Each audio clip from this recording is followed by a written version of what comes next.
रामायण के लिए हिंदुत्व खतरा में है, हिंदुत्व को खत्म करना है और क्षत्रिय लोगों के लिए आदिवासियों, ऐसे करके विभिन्न तरीके के बुक वहाँ पर लिखा गया कि हमारे हिंदू धर्म के विरोध में बहुत सारी पुस्तकें थी। हिंदुत्व एक खत्म करने की बातें थी।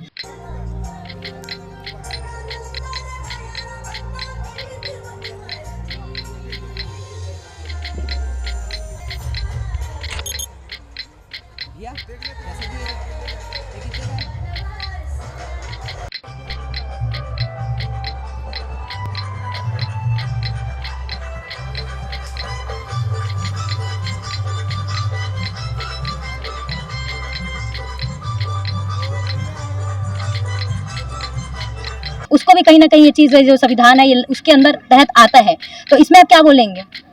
अब इसमें तो ऐसा है कि एक बार नहीं हुआ ये घटनाएं, ऐसी घटनाएं तो बार बार हो ही रही है और छत्तीसगढ़ में तो ऐसी उम्मीद नहीं थी इस घटना ऐसी होती।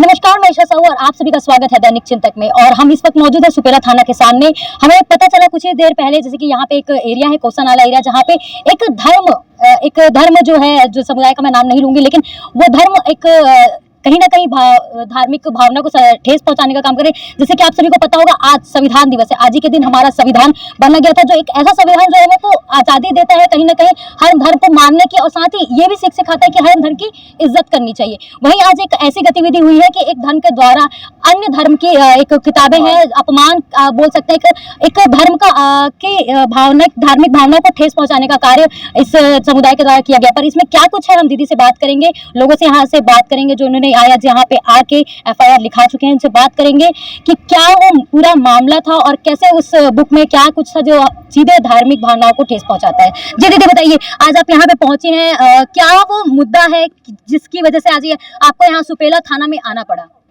वो हमारे रामायण के लिए हिंदुत्व खतरा में है, हिंदुत्व को खत्म करना है और क्षत्रिय लोगों के लिए आदिवासियों, ऐसे करके विभिन्न तरीके के बुक वहाँ पर बिक रहे थे। तो उसमें से एक दो बुक, जैसे रामायण, दूषित रामायण, और ये उसको मैंने पढ़ा, 2-3 पन्ने पढ़े हैं।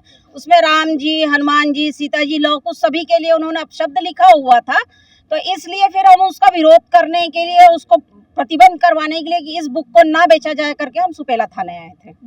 इसी बीच में हम और भी लोगों से बात करेंगे, क्योंकि किसने ये बुक सबसे पहले देखी, ये बुक कैसी थी, स्टॉल कहाँ से कैसे लगा हुआ था, कहाँ से लोग आकर वो स्टॉल को लगाए थे, इसकी पूरी डिटेल जानकारी हम जानेंगे भैया जी से। जी भैया बताइए। पहले तो आज संविधान दिवस था। संविधान दिवस इसके उपलक्ष्य में कोसानाला में मेला के रूप में रखा गया था और बहुत सारे स्टॉल लगे थे वहाँ, खाने पीने के, बुक के भी लगे थे। तो वहाँ बुक में देखा गया कि हमारे हिंदू धर्म के विरोध में बहुत सारी पुस्तकें थी।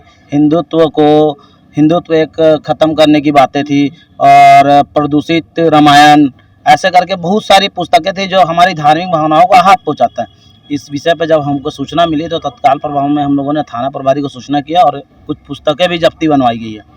तो उस पुस्तकों को ध्यान में रखते हुए टीआई महोदय ने तत्काल प्रभाव पर कार्रवाई किया, जिसकी धारा 295A के तहत हुआ है। आप कितने देर से सुपेला थाना के बाहर है? कितने देर में ये पूरी कार्रवाई, जो ये एफआईआर है, पूरा चीज ये कंप्लीट हुआ है? सबूत रहने के बाद अगर संघर्ष करना पड़े तो ये बहुत बड़ी बात है। अब भारत देश जैसे देश में हम लोग सभी संविधान को सम्मान करते हैं, उसके बाद भी संघर्ष करना पड़ेगा हमको। पूरे सबूत दस्तावेज रहने के बाद 2 बजे का खड़े, 5 के 6 बज गए शाम के, तब तक रुकने के बाद सफलता हमको मिली है। इसी बीच में एक भैया से हम और बात करेंगे। जैसे कि भैया, आज है संविधान दिवस। आज के दिन ये जो संविधान है हमको कहीं ना कहीं एक उम्मीद दिलाता है और एक एकता, अनेकता, दूसरे धर्म की इज्जत करना और कहीं ना कहीं धार्मिक भाव से जो ठेस पहुंचती है, जैसे कि आज पहुंची है, उसको भी कहीं ना कहीं ये चीज़ जो संविधान है ये उसके अंदर तहत आता है। तो इसमें आप क्या बोलेंगे? अब इसमें तो ऐसा है कि एक बार नहीं हुआ ये घटनाएं, ऐसी घटनाएं तो बार बार हो ही रही है और छत्तीसगढ़ में तो ऐसी उम्मीद नहीं थी ऐसी घटना कुछ हो सकती है। लेकिन इन लोगों का जो मनोबल है तो दिन पर दिन बढ़ते जा रहा है। बाहर से लोग आ करके यहाँ पर मेला लग रहा है, ठीक है, मेले से हमको कोई आपत्ति नहीं है, लेकिन मेला में हमारे ही धर्म को टारगेट करके, पर्टिकुलर हमारे रामायण, भागवत और हमारे हिंदू समाज को जो टारगेट जो कर रहे हैं इन लोग, ये इन सभी चीज़ों का हमारा हिंदू समाज विरोध करता है। और उसी उपलक्ष्य में हम लोग थाने आए थे, लेकिन 3 से 4 घंटे रुकने के बाद, वाद विवाद होने के बाद में यहाँ पे कार्रवाई हुई है, जिससे हम लोग असंतुष्ट हैं, संतुष्ट नहीं है बिल्कुल भी। क्या कुछ कार्रवाई की मांग करते हैं आप? अब ऐसा है कि जब तक इन पे कड़ी कार्रवाई नहीं होगी, जब तक ये जेल नहीं जाएंगे, तब तक इनको समझ में नहीं आएगा, तब तक ये टारगेट करते रहेंगे और कब तक हिंदू समाज ये सब चीज़ों को सहेगा। हम भी संविधान का सम्मान करते हैं, लेकिन एक लिमिट में संविधान का सम्मान ठीक है, इतना भी नहीं कि हमारा जो हिंदू समाज है, हमारे धर्म के लोग हैं, हमारे मंदिर है, मठ है, इन पे सीधा सीधा ऐसा मतलब आरोप लगाना और अनाप शनाप पुस्तकों का प्रचार करना अपने घर पे कीजिए ना आप। ऐसा यहाँ पे मेला लगा हुआ है, इसमें क्या दिखाना चाह रहे हैं आप, क्या बताना चाह रहे हैं लोगों को कि नहीं आप मतलब कन्वर्ट करने का काम कर रहे हैं यहाँ पे सीधा सीधा। तो यहाँ पर कन्वर्ट नहीं चलेगा भाई। सरकारें तो बदलती रहती है, सरकार तो आज किसी की है, परसों किसी और की होगी, लेकिन ये सब चीज़ें जो है बर्दाश्त बिल्कुल नहीं की जाएगी। और इसके बाद अगर दोबारा ऐसा कोई कृत्य होता है तो इसकी बात ठीक है, जो भी होगा देखेंगे फिर। जय जय। जैसे कि आपने सुना, इनका कहना है पूरे सबूत होने के बावजूद, जितने भी किताब है, जो भी दस्तावेज, जो भी एक एफआईआर में लगनी चाहिए, जो सबूत लगनी चाहिए, वो पूरी होने के बावजूद भी ये करीब 2 बजे से लेकर आज ये अभी बज गए हैं 5 बजे, इनकी एफआईआर करते करते करीब 3 से 4 घंटे इनको इंतजार करना पड़ा। और कहीं ना कहीं ये बोल रहे हैं संविधान की इज्जत हम करेंगे, लेकिन धर्म जो आहत जो होती है उसमें हम कभी नहीं झुकेंगे। इसी खबर की अपडेट के लिए बने रहिए दैनिक चिंतक के साथ में। धन्यवाद। जय श्री राम। जय श्री राम।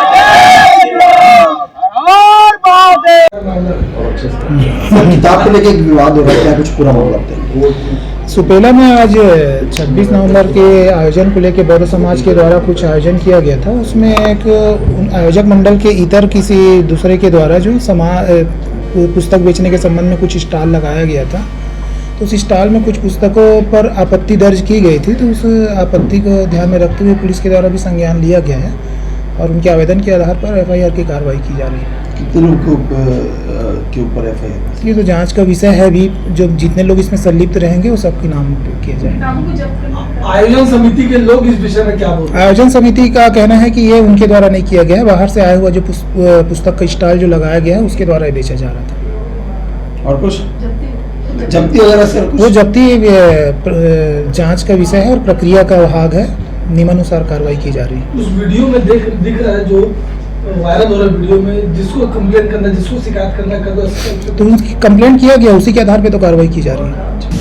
धन्यवाद। आप देख रहे हैं दैनिक चिंतक। आगे की अपडेट के लिए बने रहे हमारे साथ।